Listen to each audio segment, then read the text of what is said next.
My basic Electrolux Z2000 is now looking a lot shinier and is a lot cleaner and is working better than it did before when I got given it a couple of years ago. So let's have a look at what is actually a pretty flipping decent cylinder straight suction vacuum cleaner.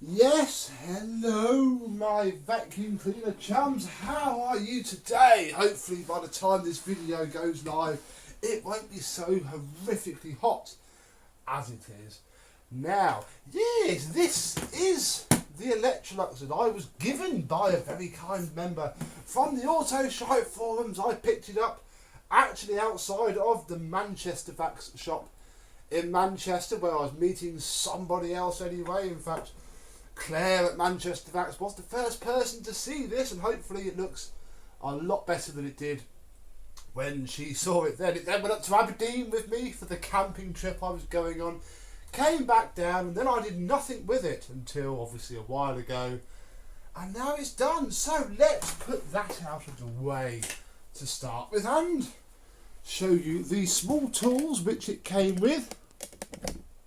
We have the dusting brush and the crevice tool. Very nice dusting brush, very clean, very tidy, and not too battered about either. Next up we have the hose, which is the sort of dolphin style, or the style that Electrolux went with during this cleaner's run and moving right forward down the line. So very nice hose. This is a very nice handle grip. Obviously the the dusting brush clips on there like that, which does make it a bit heavy, I have to say, but it's a very nice hose indeed. Then we have plastic ones. They're not too bad, they're certainly better than other plastic ones. They are quite strong, and again this has been the bottom of the range, but this is the bottom of the Z2000 series. And then we have the floor tool, which came up really very nicely indeed. It's a little bit hard to change. I'm wondering if I might have tweaked up the screws a bit more. I might have a look at that, but it does work, and it works okay. Onto the machine itself, where we have an on-off button and a cord rewind button. That is it. There is no variable power on this machine. The cord reel isn't brilliant. I think it is slightly catching on something because you can feel it resist, but it pulls the cable back in. It's better if you let it have a run. Did work better, however the problem is, and the reason that I can't actually go, I don't want to go back in, is because I did break one of the clips that stops this pedal from lifting up. It's quite hard to explain, but it is. So I do not want to have it apart again to have another go, because at the minute this pedal is stuck on nicely. Under this latch we have the exhaust for the machine, and you can get, and I do have the plate that would slide on there in order to turn it into a blower. I have that plate, I think, on my Z2060. We have, and you can see I've been using it a little bit, we have a brand new post motor filter, genuine brand new post motor filter as well. That is just a plate, a vanity plate on there. The machine itself, it is just a little bit, I can't really show you, but it is a little bit faded, but I mean it wouldn't be that bright anyway. That's just different style of plastic, but I didn't want it to go all blotchy if I retro brighted it, and it looks okay. Now it's not been machine polished either because I didn't want to ruin any of the decal, so it's got a coat of wax on it. It's not as good as it could be, but then again it's better than it was. Looking from behind, it had a ruined centre wheel, as they do. They break down and the rubber degrade. What I found was a Miele caster. It's a little bit loose perhaps, but again, when it's down on the floor, you can't tell at all, and it works really, really well. So if you've got from the Z300 series, 350E, etc., if you're missing a front wheel, a Miele canister works very, very well. The back wheels were fine too. Inside, well, turns out that you can get HEPA flow bags for these, which is absolutely amazing because I only had rubbish single walled paper bags. So it has a nice HEPA flow bag in it. There is a brand new pre-motor filter nestled down there, although I won't take it out now because I'll have to pop it back in, and then that's just a bag clip for the original bag. But inside here is now spotless. It was awful. I think I had to wash this stuff 2 or 3 times in the end to get it to come up clean, but come up clean it did. So I'm going to go plug it in and show you it working really. Now we have power coursing through its veins. We don't need that. We'll pop the hose on and you can listen to what it sounds like now.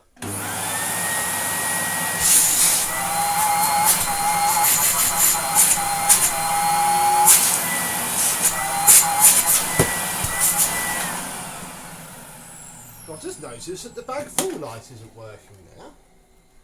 Ooh, that used to work. I wonder if these HEPA flow bags don't restrict the airflow in the same way that the paper ones do, which means that now doesn't work. Although through no fault of its own, I can't say I'm that worried about it. How interesting!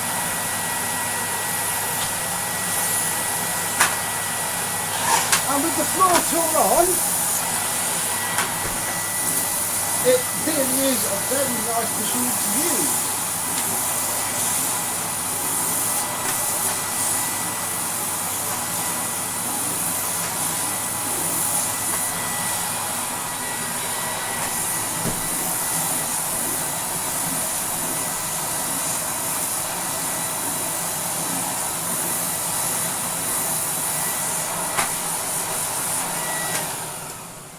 This floor tool is really nice, and as I said, the machine just has so much airflow. In fact, let's put a little bit of mess down and see how easy it is to get it all up with our Z2000.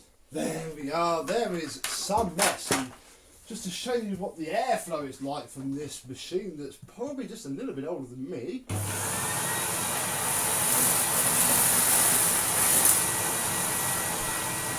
Pulls it through really nicely.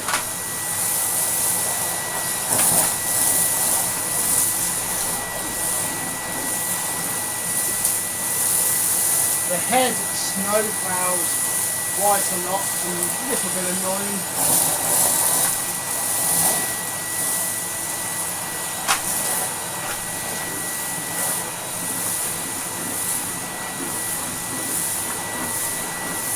The head's not fully getting the sawdust out of the carpet.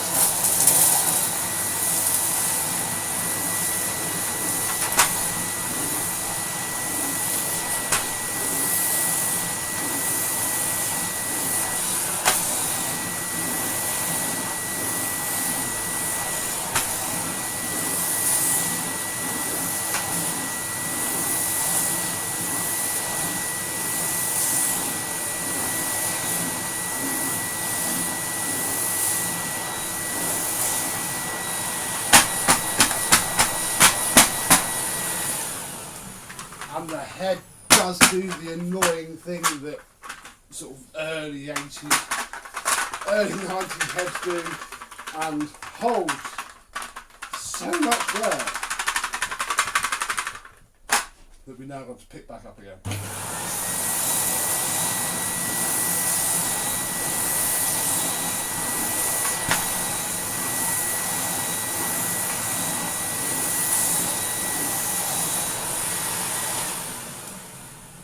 is certainly highlighting that, yeah, technology has improved just a little bit with floor head design. But I mean, not so much with vacuum cleaner technology, because as I say, this has oodles of airflow. It really does have a very powerful motor.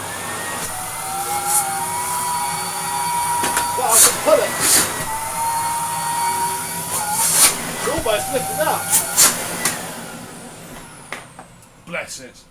Very good indeed. It's also quite rare, because I don't think they'd have sold many of the very basic models. It would have been, you know, the sort of mid-range ones.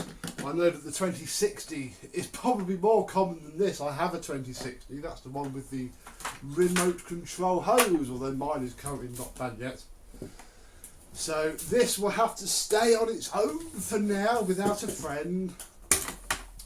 Bless it. But no, it's really good. If it wasn't for the fact that I didn't have the manual for it, it would be absolutely complete. I've got the manual for the 2060, but not this one, although I'm not going to chase around for it, because quite frankly, as much as it would be nice, that is all it would be. You do not need the manual to use a vacuum like this. So there we go.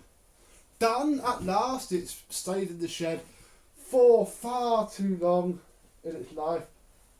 It's good that it's finally down and done, and well, ready for action. I've been using it a fair bit. That's why I need to film it, so I can get it back upstairs and out of the way. I don't think the bag's that full yet, so we'll leave that there. Look, it's all got sawdust in it, but that's fine. It'll probably make it smell nice while it's in storage. Yeah, it's slightly iffy about the bag indicator. However, if that's a trade-off, because you can only really get single-walled bags for this easily. Pattern ones might be dual-walled, but that HEPA is just going to sort it for life. That is a fair trade-off for the increase in performance. So, thank you very much for watching. I hope you've enjoyed, and I and this Electrolux will see you soon. Bye bye.